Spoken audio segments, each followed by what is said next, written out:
pertama di situ sudah ada terselip adat ini, yaitu 3 tungku sejarah kata Rezi, ada di situ eksekutifnya yaitu kepala nagari, wali nagari, ada legislatifnya Bamus, dan ada yudikatif kan kerapatan adat nagari. Nah, jadi waktu kita menata, ini yang beratnya begini. Memecah wilayah.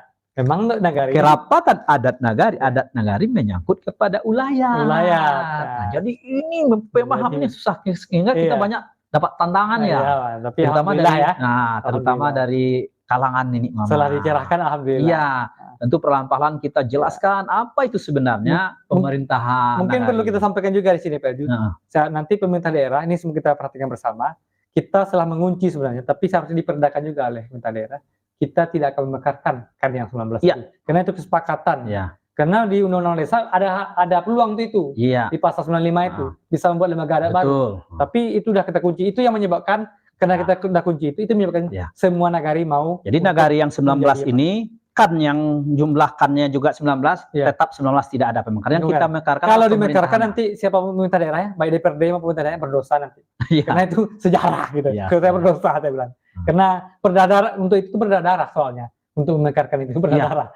Sangat berat. Sangat berat jadi, sekali. Dari 19 nagari di Pasaman Barat ini ya, ada 4 ya yang bermasalah lah. Yang waktu itu cuma 2 nggak mau, tapi Katiagan nggak mau, tapi 22 itu.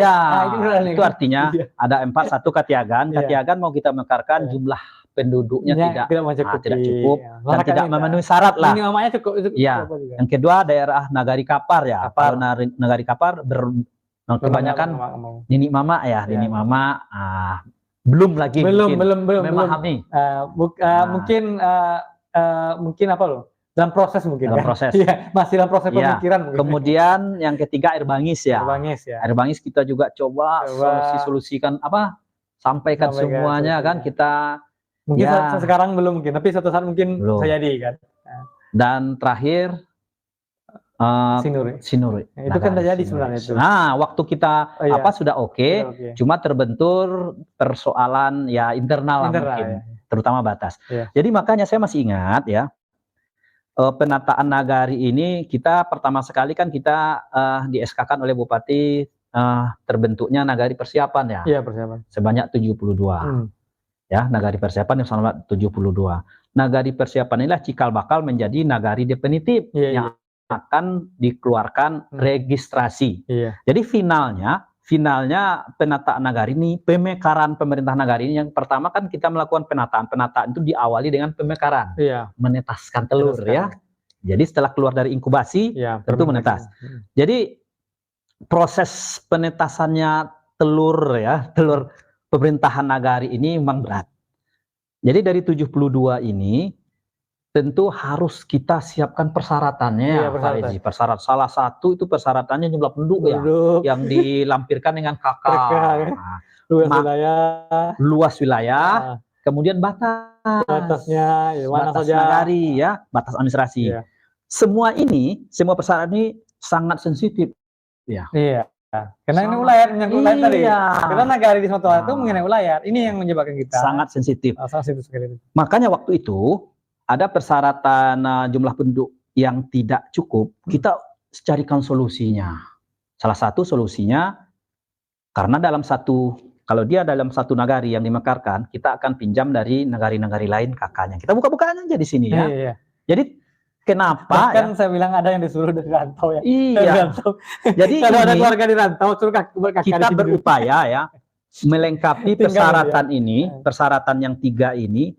Target kita begini, bagaimana supaya registrasi dari pemerintah pusat keluar, sehingga kalau sudah keluar registrasi dan kita sudah dinyatakan sah sebagai nagari atau desa tercatat di lembaran negara, tentu kita sudah bisa selanjutnya untuk memperbaiki apa yang kurang-kurang kemarin. Makanya kemarin kita ingatkan, tolong jangan dipersoalkan dulu satu batas wilayah, Itu yang terjadi di Sinuri seperti itu. Nanti kalau sudah kita definitif, sekarang kan sudah definitif ini, sudah terpilih nanti kepala nagari atau di negara yang definitif, silakan ditata kembali batas wilayahnya. Kapan perlu, kalau bermasalah selesaikan di jalur pengadilan. Nah, di ranah hukum. Jadi ada keputusannya. Yang lucunya di Pasaman Baru ya, Nagari Lingkong Awu. Nagari Lingkong Awu kan kebetulan saya wali nagari, mantan wali nagari. Lingkong Awu kan terdapat berapa desa kemarin? 12 ya? Jorongnya 11. Kita mekarkan dengan persyaratan yang ada, dengan jumlah penduduknya menjadi 8 nagari. Jadi kalau 11 menjadi 8, tentu ada berapa jorong yang bergabung ya. Kalau di Lingkong Awu Pasaman Baru dengan Rimba Jandung ya. Sebenarnya Pasaman Baru sendiri bisa. Pasaman Baru sendiri, cuma Rimba Jandung nggak bisa sendiri. Ya. Dan lagi pula cikal bakalnya dulu desanya desa Pasaman Baru kan? Iya. Rimba Jandung itu. Kemudian ada Katimaha. Katimaha kalau nggak salah Lingkong Awu Baru Koto Dalam. Koto Dalam. Semuanya kan diawali dengan nama Lingkong Awu. Supaya menghilangkan apa cikal bakal. Iya. Kalau nanti mau dirubah lagi bisa dengan perda. Jadi makanya itu undang-undangnya kan tuh penataan, penggabungan dan pengesahan. Nah, kalau kita sekarang kan penataan. Penataan. Kalau ada yang mau dihapus ya dihapus aja. Kalau mau gabung lagi. Jadi kita ingat kan salah satu sejarah ini sejarah kita pelakunya ya. Ini Nagari Lingkong Awu Koto Dalam ini yang otomatis jorongnya Katimaha. Gabungnya dengan Batambiu ya. Katimaha. Enggak sendiri ya? Sendiri ya. Sendiri dia itu tidak cukup kakak. Bersama Baru. Tidak, kita lanjutkan. Nagari yang 8 ini, Lingkong Awu ini, dia kan harus apa? Sekaligus ya, tidak bisa ya. Misalnya dari 8 ini dari Nagari Lingkong Awu menjadi 8, hanya 7 yang lengkap, 7 nggak bisa, harus satu paket. Satu paket. Makanya tidak boleh ada yang tertinggal. Ya? Jadi makanya Katimaha ini dibantulah dari Pasaman Baru kakaknya. Lucunya sekarang, nah ini harus diluruskan lagi. Lucunya sekarang ada masalah. Kakak yang dibantu ini sudah dianggap oleh Nagari persiapan Lingkong Awu Koto Dalam yang Katimaha itu wilayah mereka. Tidak bisa. Dan katanya malahan anehnya di Dinas Dukcapil sudah merubah kakak. Oh, tidak semudah itu merubah administrasi negara. Harus ada regulasinya, harus ada undang-undangnya. Jadi kalau misalnya batas wilayah ini mau kita rubah, harus ada regulasi, harus ada undang-undangnya. Demikian juga administrasi, karena ini menyangkut administrasi. Kalau administrasi ini apa? KTP ya, kartu tanda penduduk, KK, sertifikat hak milik, dan semuanya alamat kan menyangkut alamat ini. Nggak semudah itu. Nah, makanya sekarang inilah yang diragukan masyarakat. Kok saya sekarang udah jadi daerah Katimahanya? Seharusnya pemerintah daerah harus tanggap untuk itu. Karena kan ini menjadi apa? Maksudnya Pak Ilju, isu yang meresahkan, meresahkan masyarakat. Tapi itu seharusnya bisa diselesaikan oleh pemerintah daerah. Setidaknya nanti salah satu tugas utama dari wali nagari terpilih nanti yang sudah definitif, yang pertama mereka harus jelaskan dulu batas administrasi, wilayah administrasinya. Tentu sesuai dengan dasar-dasar yang sejarah yang lama, kan ada dokumen-dokumen semua, pasti ada. Jadi itu dulu. Kalau bermasalah dengan kalau sekarang kita tidak apa-apa lagi bermasalah dengan tetangga kan, nagari tetangga, karena kan kita sudah definitif. Kalau dulu jangan, bisa gagal semua. Makanya dulu kita harus sabar, mengalah aja, jangan dulu masalah batas ini jangan ibarat bahasa Minangnya apa aja ke antok. Makanya kemarin itu kita permudah semuanya, yang penting kita merdeka. Kata-katanya itu. Jadi itu kembali cerita tadi, itu kan semangat sebenarnya. Mengapa kita penataan nagari? Karena habis reformasi diatur undang kebalik nagari itu, lalu belum ada pengaturan yang begitu jelas di pemerintah pusat. Karena waktu itu masih diatur apa itu PP 75 tahun 2005 tentang desa ini. Dan pertentangan di atas begitu besar, bagaimana desa ini begitu dibuat otonomi supaya sama dengan otonomi daerah, semangat dengan otonomi daerah. Jangan begitu diatur lagi oleh pemerintah pusat. Jangan sesekali diikut campurkan bagaimana proses-proses di desa itu. Biarkan desa itu tumbuh dan berkembang sendiri, demokratisasi di sana. Makanya dengan itu muncullah semangat lahirlah Undang-Undang Nomor 6 tahun 2015 itu. Dan di situ Pak Elju ada dana di luar ADN itu tadi, 10% dana transfer pusat, ada dana mana adanya? Dana DD, dana transfer desa. Itu maka dikejar oleh seluruh daerah bagaimana desa-desa ini mendapatkan dana yang begitu besar nih. Ya awalnya dana desa ini. Bahkan kita, tentu kita daerah Pusat kelabakan Pak Elju. Kenapa saya bilang kelabakan? Kita cuma punya 19 nagari. Ya. Sedangkan daerah lain perbandingannya. Kota Pariaman, dia bukan kelurahan ya, ada kelurahannya dari Kota Pariaman itu bukan desa dia. Itu dana desanya di luar DAU ya, di luar ADN tadi yang 10% itu transfer pusat desa dari pusatnya dari Kota Pariaman itu dapat 50 miliar. Kita dari Kinali sampai Air Bangis berapa? 19 nagari cuma dapat 48 miliar. Kan jauh sekali kita ketinggalan. Saya masih ingat waktu kita bertemu dengan Ditjen Pemerintahan Desa di Jakarta bersama Pak Yulianto juga, almarhum Pak Yul Bahrin ya, kita Zamri. Kita tim di luar yang tim pemetaan pertama Pak ya. Tim pemetaan pertama Pak Helju, saya, Pak Zamri, dan Pak Yul Bahrin. Dan dia almarhum Pak Yul Bahrin. Dan ini semoga menjadi amalan dan pahala bagi Pak Yul Bahrin ya. Al-Fatihah buat Pak Yul Bahrin. Waktu di pemerintahan Ditjen ya, pemerintahan desa itu, saya masih ingat loh, Pak. Itu kalau nggak salah wakil ya, wakil Ditjen itu yang hadir waktu itu. Bukan, Sekdirjen ya. Mereka begini loh kata-katanya. Mereka bingung. Di daerah lain, mereka banyak tolak tentang pemekaran desa. Karena semuanya mengejar dana tadi. Kok Pasaman Barat ya, khususnya nih Sumatera Barat dengan penduduk yang lebih banyak, nomor 4 di Sumatera Barat. Kok enggan katanya kan, enggan melakukan pemekaran nagari, padahal mereka sangat berharap karena mereka contoh bandingkan di daerah Pulau Jawa, satu desa itu jumlah penduduknya 6.000 ya. Itu satu kecamatan bisa 20 sampai 30 desa. 30 desa. Kita di Pasaman Barat, ini contoh nih. Kecamatan Kinali yang jumlah penduduknya kecamatan terbanyak di Pasaman Barat, 71.000 jiwa, hanya 2 nagari atau 2 desa bandingkan dengan Jawa. Nagari yang Kinalinya jadi satu. Iya. Kalau nagari kan 2 nagarinya, satu kecamatan tadi. 2 nagari ya, 71.000 itu. Coba bandingkan dengan Pulau Jawa, hanya 6.000 satu desanya. Belum lagi ada nagari, satu kecamatan, hanya 1 nagarinya. Tahu nggak apa? Lemah Melintang, kecamatan Lemah Melintang. Nah, kecamatan Lemah Melintang cuma 1 nagarinya. Nagari Ujung Gading. Sama Sungai Aur gitu juga. Sungai Aur, nagarinya 1 juga.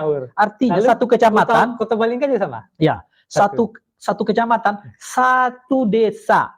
Sama Air Bangis juga. Rugi nggak kita itu? Kalau di daerah lain, satu kecamatan minimal 20 desa. 20 desa. Sehingga transfer desa tadi kita. Tapi ada juga lucunya waktu kita pemekaran itu. Ada seorang tokoh, dia kan semangat setelah pemekaran nagari ini mau pemekaran kabupaten ya. Pasaman Barat menjadi 1 Pasaman Utara, 1 Pasaman Barat. Tentu ada persyaratan. Pasaman Barat aja waktu mekar dulu, sebelum mekar kecamatan Pasaman Barat di Pasaman ini ya, khusus Pasaman Barat ini hanya 3 kecamatan. Kecamatan Pasaman, Kecamatan Lemah Melintang, dan Kecamatan Sungai Bremas. 3 kecamatan. Jadi kalau kita dulu mekar ya, nggak memenuhi syarat karena persyaratan 1 kabupaten itu minimal 5 kecamatan. Makanya dimekarkanlah Kecamatan Pasaman dimekarkan menjadi Kinali, Luhak Nanduo, Pasaman, Sasak Ranah Pasisir, dan Palu menjadi 5. Kemudian Lemah Melintang dimekarkan juga menjadi Gunung Tulas, Sungai Aur, Lemah Melintang, dan itu jadi jadi 3. Sungai Bremas kita menjadi 3. Jadi dari 3 itu mekar menjadi 11. Makanya bisa kita menjadi 1 kabupaten. Terjadilah pemekaran dari Kabupaten Pasaman menjadi Pasaman Barat.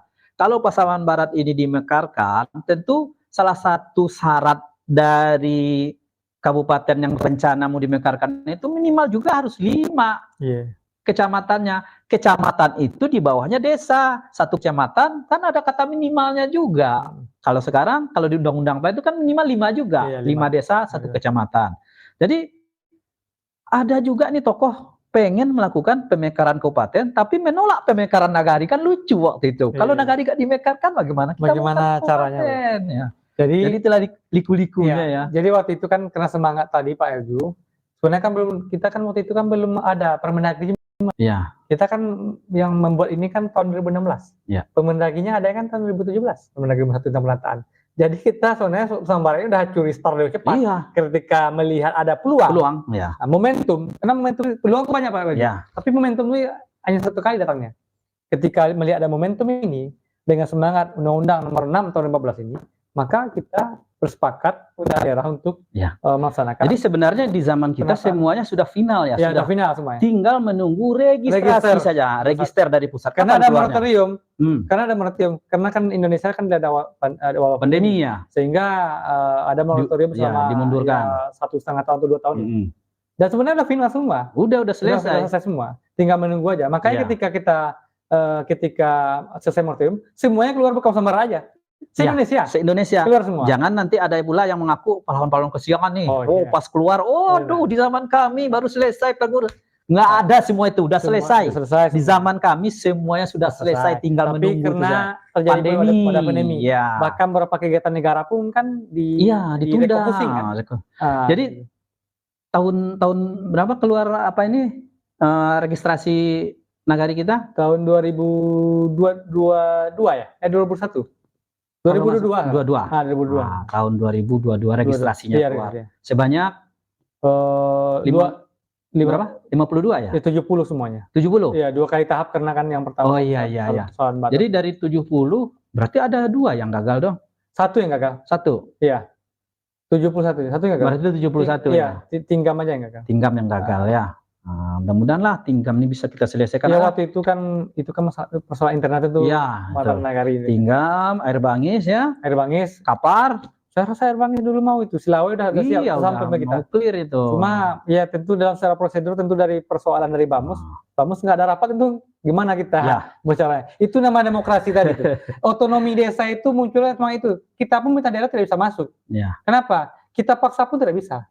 Karena di otonomi desa Undang-Undang Nomor 6 itu semangatnya adalah otonomi desa. Ya desa itu mau gimana gitu. Mau gimana dia dan diatur secara perundang-undangan. Dia punya eksekutif sendiri, punya legislatif sendiri. Jadi diatur undang-undang. Dan punya undang-undang sendiri. Iya, pernah lah. Undang-undang sendirinya.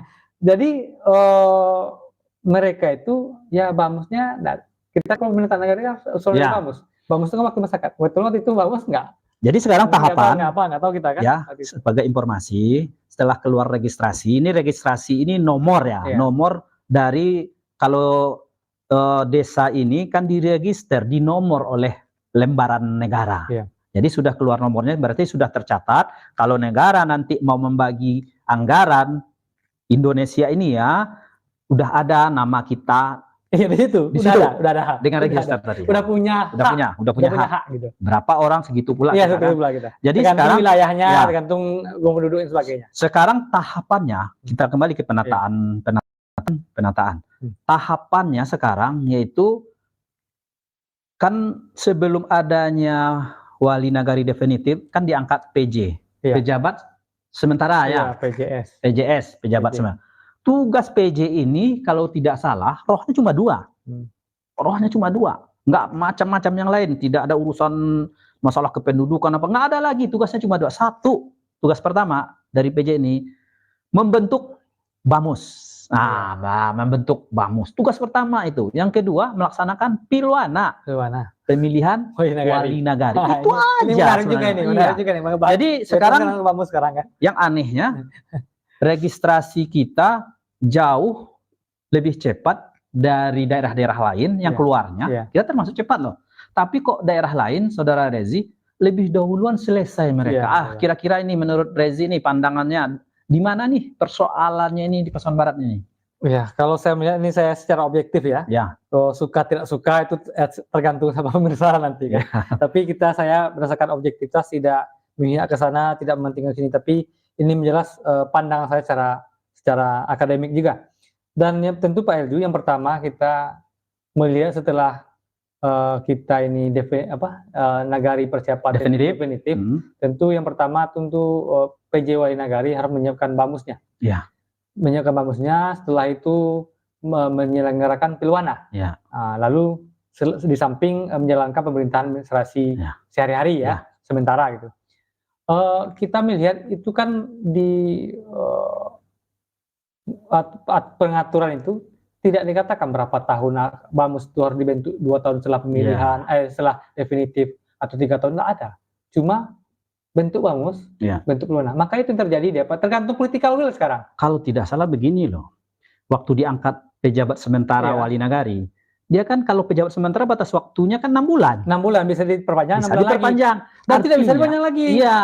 Dia artinya dengan masa jabatannya itu, kalau dia paham terhadap dirinya, sebelum dia diganti lagi sama PJ yang lain, seharusnya dia kejarkan apa tugasnya. Tugas yang pertama ya bentuk bamus dan menyiapkan pilwana.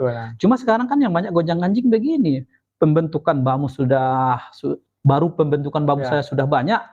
Gonjang-ganjing Nah, pertama ya jumlah bamus. Oh ya, ini menarik juga. Ini yang update sekarang nih informasinya. Bagaimana ini masalah jumlah bamus? Kita kan sudah sebelum ini terlaksana, semuanya kan sudah ada regulasinya, tentu mengacu ke sana. Ya, tentu peraturan perundang-undangan di negara itu harus kita taati bersama.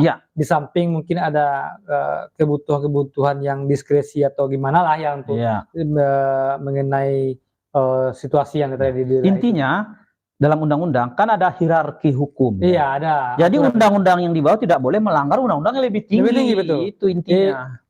Jadi saya polemik ini mungkin sampai juga pada kami mendengarnya di masyarakat.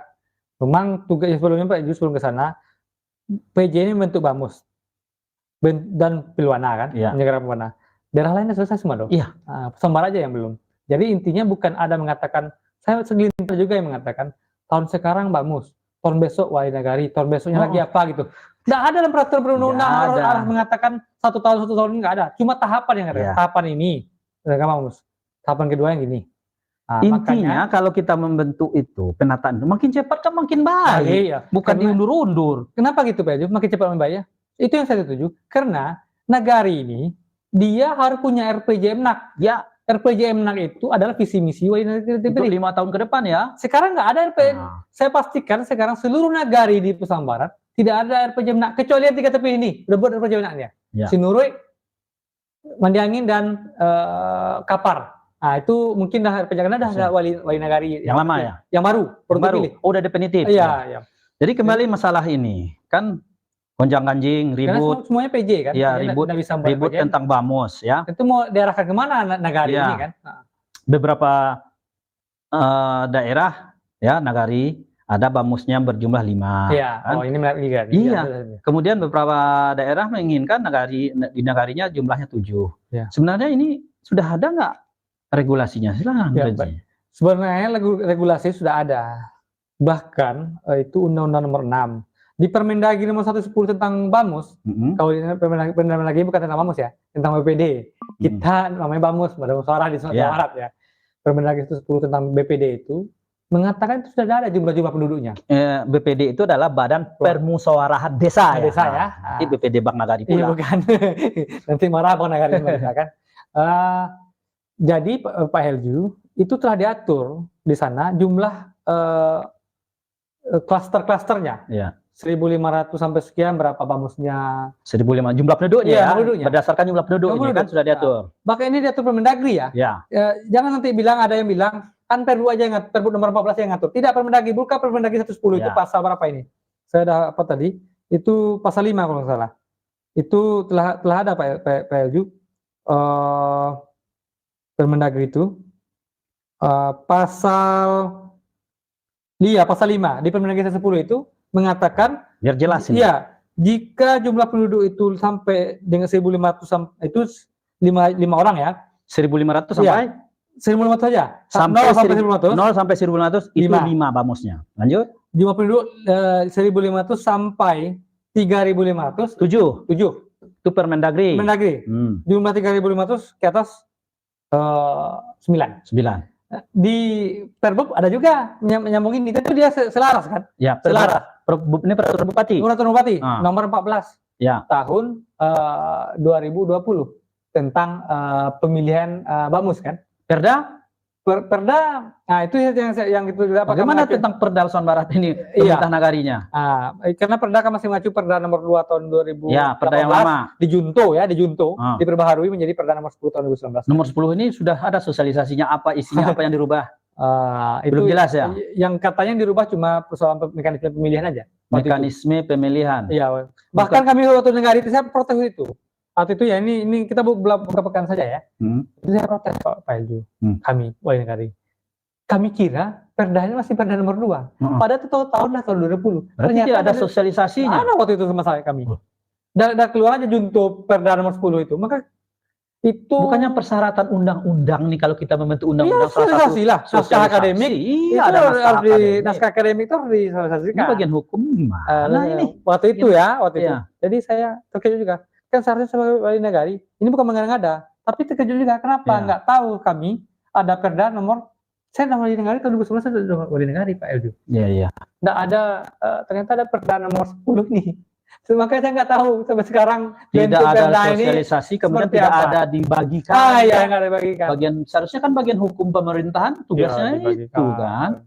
Makanya kita yang ada sama saya itu perda nomor 2 cuma. Perda nomor 2. Juntonya ini belum jelas. Belum apa. Tapi softwarenya pun saya nggak. Saya minta kalau nggak nanti softwarenya kirim ya. Gitu saya tanya kepada. Tapi begini, bagaimanapun juga kan itu tadi kuncinya kita. Tapi Perbup ini ada sama saya. Dikasih sama kita. Bagaimanapun juga undang-undang yang lebih rendah tidak boleh melanggar undang-undang yang lebih tinggi. Lebih tinggi, betul Pak. Kan kita mengacu ke Permen tadi. Lalu sesuai dengan diskresi daerah, tentu kalau ada kearifan lokal yang perlu dimuat itu dimuat seperti pola penyelenggaraan pemerintahan berdasarkan hak asal-usul itu kan perlu dikomunikasikan. Ya, seperti inilah di daerah Lingkuang Awa Baru ya, Pasaman Baru ya, Lingkuang Awa Baru, Nagari Lingkuang Awa yang dimekarkan. Jumlah penduduknya kan lebih kita aja waktu dulu masih kita sumbangkan kepada di atas 3.000 kan. Kalau menurut angka-angka yang tadi Permendagri bisa sampai 7 kan, malahan bisa sampai 9 ya. Ini polemik sini munculnya Pak Elju.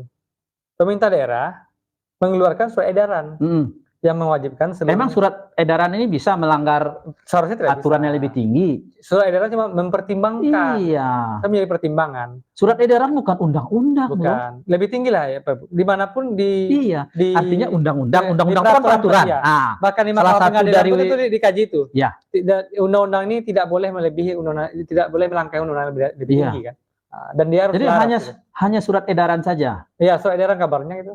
Tentu surat edaran ada apanya ya kan, ada kajian akademiknya, latar belakangnya, alasannya. Kita tidak sampai. Jadi kalau ada sekarang kan ada keinginan masyarakat dengan jumlah penduduk, mereka kan mengacu.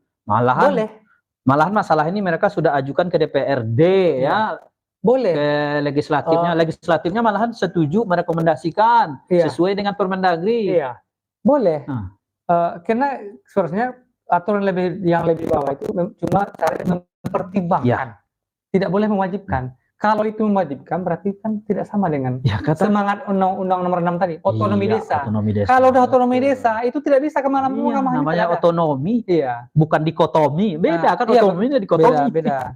Kalau masyarakatnya kecuali kalau cuma segelintir, misalnya saya aja yang inginkan itu masyarakat lain tidak mau itu tidak bisa. Tapi kalau seluruh masyarakatnya mau menginginkan seperti ini, pemerintah tentunya harapan kita dari dulu harus menjalankan apa sebenarnya roh dari penata nagari ini otonomi dia, karena dia mengurus diri sendiri, bukan kemudian dia harapan kita jangan ada di sini terselip kepentingan-kepentingan baik kepentingan politik, kelompok dan lain-lain. Itu sebenarnya marilah kita tata negara ini demi masa depan, bukan masa belakang. Cuma saya kaji-kaji lagi Pak Elju mengenai persoalan jumlah-jumlah tadi itu kan menyangkut tentang anggaran. Ini kan ini persoalannya menyangkut. Gimana kira-kira masalah anggaran ini? Kalau masalah anggaran saya rasa hal-hal yang berapa kegiatan-kegiatan. Kalau ada anggarannya yang sudah ditetap jumlah seperti itu, yang tidak boleh kan melebihi itu kan? Ke standar biaya kan? Standar biaya kan tidak boleh melebihi standar biaya. Kalau di bawah standar biaya kan boleh. Misalnya anggarannya taruhlah mungkin alasan dari pengambil kebijakan ini hanya untuk 5 bamus, katanya taruh. anggarannya. Iya. Tahu-tahu ada yang dibentuk 7 bamus. Iya. Kalau 7 bamus itu anggaran 5 bamus yang mereka gunakan gimana? Nggak masalah kan? Mereka 7, dibuatnya 7 itu jadi 1 juta. Kalau misalnya, Iya, kan misalnya kan berapa sini? 1.600.000 misalnya. Ya. Standar biayanya. Kalau dia mau buat 7 juta, makanya yang saya bilang tadi, nggak boleh kan 1.700.000. betul, anggaran yang 5 bamus ini Iya. mereka bagilah untuk 7 bamus, kan nggak masalah. Bisa. Kecuali anggaran 5 bamus ini taruh mungkin 5 juta, karena 7 bamusnya 7 juta, itu sudah. Ya. Kenapa itu saya bilang Pak Elju? Karena standar biaya untuk bamus ini masing-masing kabupaten beda Pak Elju. Iya. Bahkan mungkin ada yang 1.800.000 di kabupaten lain. Iya. Tidak ada aturan ini di Indonesia. Itu maka diskresi diberikan pemerintah daerah. Kemudian alasan yang kedua katanya itu anggaran. Ya. Alasan kedua tugas. Bamus ini kan tugasnya, Bamus ini kan tugasnya nggak banyak. Ngapain harus banyak-banyak? Menurut Rezi gimana? Saya rasa karena demokrasi lokal tingkat desa siapapun bisa. Ya, pertimbangan undang-undang itu Rezi. Mereka menetapkan jumlah 3, 5, 7 itu pasti sudah ada kajian akademis kan. Kenapa dibikin 7? 1 jumlah penduduk. Semakin banyak jumlah penduduk, semakin banyak yang diwakilkan, sahabat yang dilayani. Yang kedua, wilayah luas daerah kan. Sama gini Pak itu. Ketika Kodim Polres itu dibuat, berapa jumlah satu orang harus mengawasi berapa, atau PNS lah nih, pegawai. Berapa jumlah satu formasi itu kan dikaji. Karena jumlah penduduk sekian, dengan rata-rata gitu berapa orang bisa melayani. Maka harus ada misalnya. Makanya harus proporsional kan. 1.000 berarti kalau 1.000 tuh kalau dia tercapai berapa bisa mewakili 100 orang. Berarti 1 orang mewakili 10 orang. Gitu kok apanya. Logikanya. Tidak mungkin sama ya pelayanan 5 bamus untuk jumlah penduduk yang 3.000 dengan jumlah penduduk yang 1.000. Betul lah. 1.500 kan bisa 5 tadi. Bisa 5. Kemudian 3.000 5 juga. Udah 2 kali lipat itu. Nggak mungkin sama ya kualitas pelayanan. Iya, tentu ya gitu. Iya. Termasuk orang diwakili.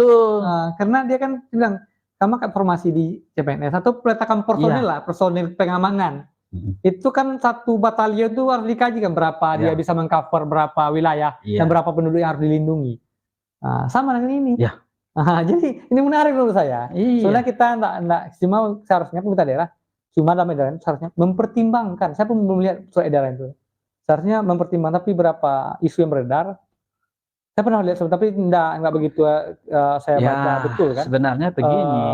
Makanya kini kita angkat isu ini dalam podcast pertama ini agar pemerintahan Kabupaten Pasaman Barat ya juga terbuka dan seringlah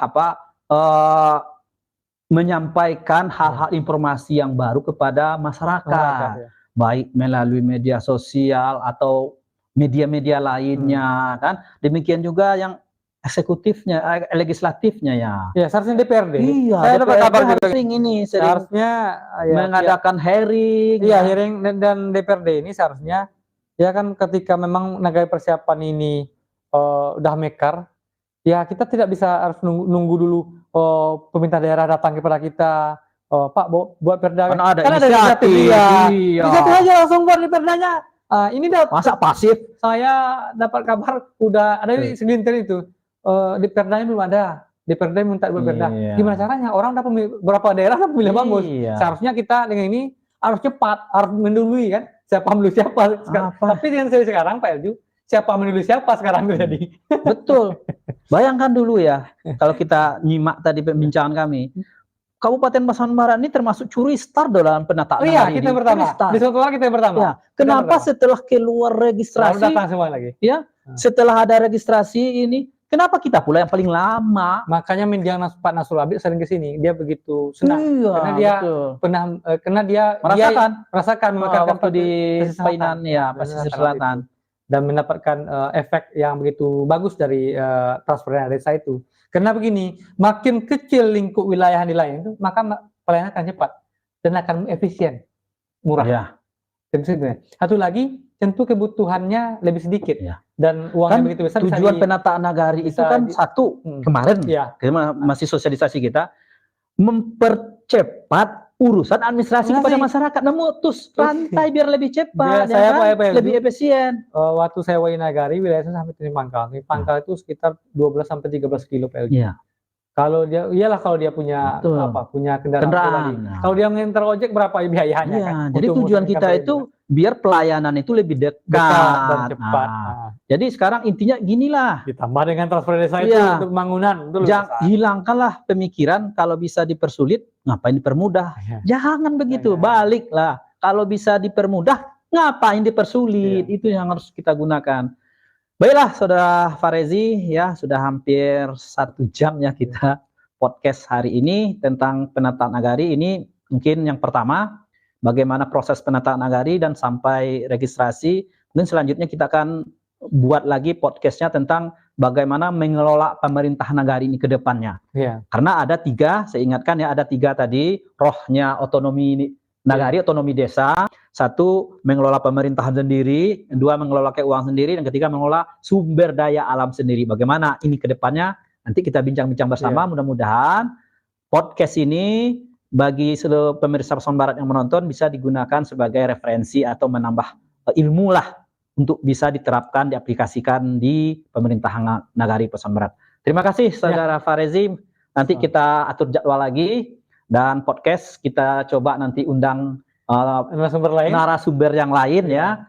Mudah-mudahan podcast ini berguna untuk masyarakat Indonesia, khususnya Kabupaten Pasaman. Terima kasih. Wassalamualaikum warahmatullahi wabarakatuh.